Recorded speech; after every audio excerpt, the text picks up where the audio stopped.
हा माझा तिसरा व्हिडिओ आहे लठ्ठपणा आणि वंध्यत्वावर. जसं मी तुम्हाला सांगितलं की स्त्रियांमध्ये काय काय प्रॉब्लेम येऊ शकतात लठ्ठपणामुळे, तर याच्यावर मात करण्यासाठी काय करायला पाहिजे.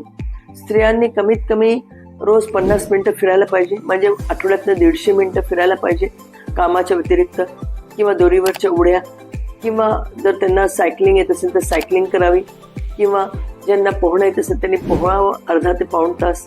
आणि हाय प्रोटीन डाएट घ्यावं. कार्बोहायड्रेट म्हणजे मैदा, भात, गोड, बटाटा कमी घ्यावा.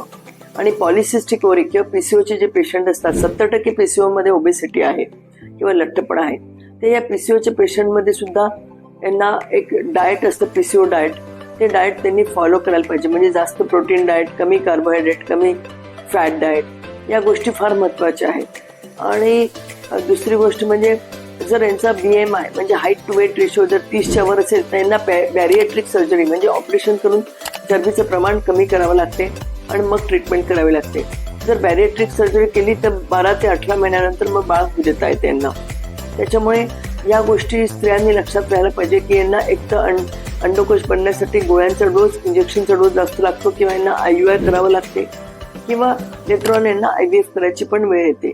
पण मॉडिफिकेशन ऑफ लाईफस्टाईल ज्याला म्हणतात इंग्रजीमध्ये, की आपली जी काही दुरुस्ती करायला पाहिजे तर आपल्या वजनामध्ये, खाण्यामध्ये आणि रोजच्या दिनचर्यामध्ये ही जरुरी आहे, खास करून लठ्ठपणाच्या पेशंटमध्ये. धन्यवाद.